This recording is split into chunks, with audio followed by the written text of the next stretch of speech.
And that is why the personal story pillar is the #1 most important pillar that you can have, because you can be in the fitness space as a fitness like content creator, or that's your niche, you're in that space and you post about ab workouts and running tips and your favorite playlists, but people will stay for you talking about your dog. They'll stay for you sharing that time that you said something really dumb in public, or you farted in public or something. Like, these stories, these lighthearted moments that connect us is what causes us to stay, because it's what causes us to fall in love with the creator in the first place.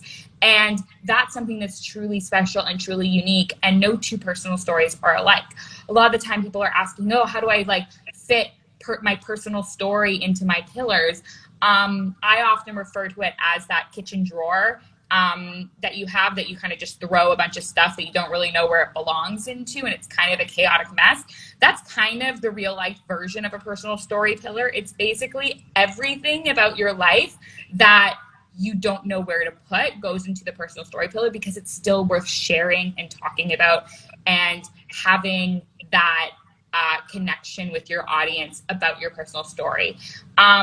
And then going into that, then you can really start playing too with your personal story and your vulnerability dial. And I know, Jera, this is a common thing that people forget about, is like the lighthearted connector and using your personal story. Sometimes people really turn up that vulnerability dial with that, and it comes to be quite a place of sharing really personal pieces of our lives with people, which is one option. But then there's also the other way to do it with it, which is more of a lighthearted approach. So what are your thoughts on that aspect? Yeah, so something we notice with our students sometimes is that when it comes to talking about your personal story, there are those really key defining moments that are crucial to bringing to the table, the things in the past that brought you to where you are today, the things that you're passionate about now. But sometimes it can kind of head in a very heavy and deep direction, which is totally okay, because it's up to you how much you want to share. And sometimes those pivotal moments, not sometimes,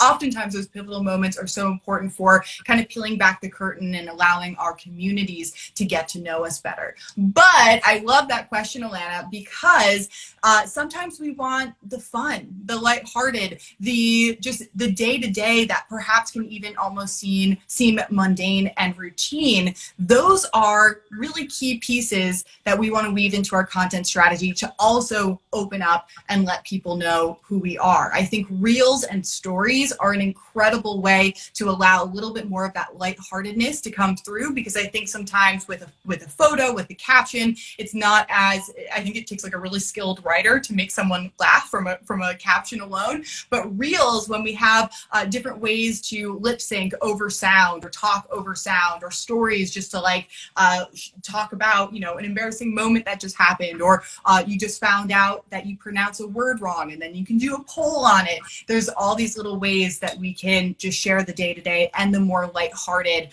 with our communities, which is such an important part of the fabric. So I encourage people to share, you know, whether it's the armpit fart, that's like my little go-to, or the song that popped into your head, or a piece of nostalgia that you just came across and it sort of sparked memory for you. These are all different things that we can weave in that are really important for creating that well-rounded content strategy on Instagram. And I think Alana, people often forget too that like the things that happen inside your brain are things you can post about. Like if you're commonly like mispronouncing something or misspelling something, or you have a funny quirk, like that's a post. That's something today you can write a caption about and share, because I guarantee that will connect you more to your audience. It'll make you more relatable. But at the same time, it's also just something funny to share and to make someone smile and laugh. It might make someone's day. So there's also ways, it's not just about sharing like what you are, what you do, but it's also just sharing like the funny side of you, like what makes you you, what makes you laugh, or what are you finding funny today, or what's something silly that goes on your head. And I also guarantee half the things you post in your stories could also be turned into posts so easily. Y'all, I warned you, Alana's tagline in the saloon is "That's a post." Has an uncanny way of getting people to talk about things, and then as soon as they're talking, she's like, "You can post about that and that and that." So take note, and I want all of y'all to have Alana in your head as you're going throughout your day, as you are posting your stories, and go, "Wait a second, like this happened to me, or I saw this. Can I talk about it on my stories? Can I take that moment in my stories and somehow translate it into a post?" Because at the end of the day, that's a post. Exactly. Honestly, like I feel like every time a saloon group graduates, it's like if they graduate with the mindset of that's a post, then I've done my job. Like Yes. they're good. They're ready to soar. Oh, I love that. Well, I would love to end this live with a little quick fire session. I have some quick, well, I was going to say quick fire questions. I have one quick fire. That's really hard to say. Quick fire question for you. Is that a post? And my quick fire question for you is, if you were to, this is about content planning, give people watching right now a very tangible set of steps. Like, let's say it's 5 steps or however many you want to give to content plan. They can get off the call and say, okay, Alana said step 1, 2, 3, 4, 5, whatever. What would those steps be? Okay. Step 1, choose your method, pen or paper or phone, but whatever it is, it should be something that's on you at all times. And start writing down ideas that you have, conversations that are inspiring, that have inspired you, whatever. Step number 2, plug them into a calendar, like literally write them down. Monday, I'm going to talk about this. Tuesday, I'm going to talk about this. Wednesday, I'm going to talk about, just start writing them down and assigning dates to them. Just start doing it. Step number 3, figure out what photos you can start batching and go out and take some photos and have fun and experiment. Step 4, start writing some captions that go with those photos. Step 5, post your product. Post it. Post it, post it, post it. Because at the end of the day, I don't really care how amazing the photo or message is. It never has to be perfect. It's better to be messy and imperfect and just get something out there and get better as you do it. Because the more you overthink it, and this is like my favorite thing they always say, we spend so much time creating content for our audience to consume in 2 seconds. So release that pressure from yourself that you're putting on your back about creating the perfect thing, because it's never going to be perfect. Be messy, show up, be you, and post. What about you, Jera? What are 3 to 5 ideas for someone to post this week?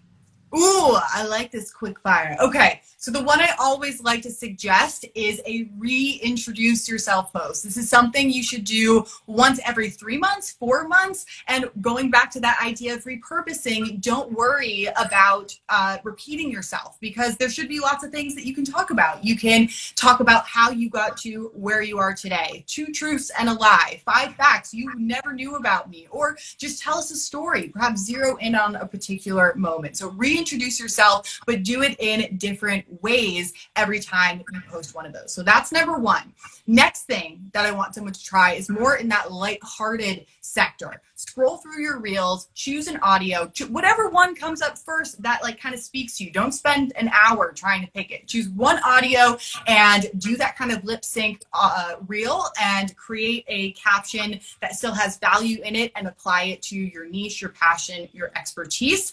The next one I want people to do is identifying a challenge that you've overcome personally in your business, talk about it, explain it, but then also relate it back to your audience at the end so that they can walk away with some sort of tidbit or nugget of information to feel inspired themselves.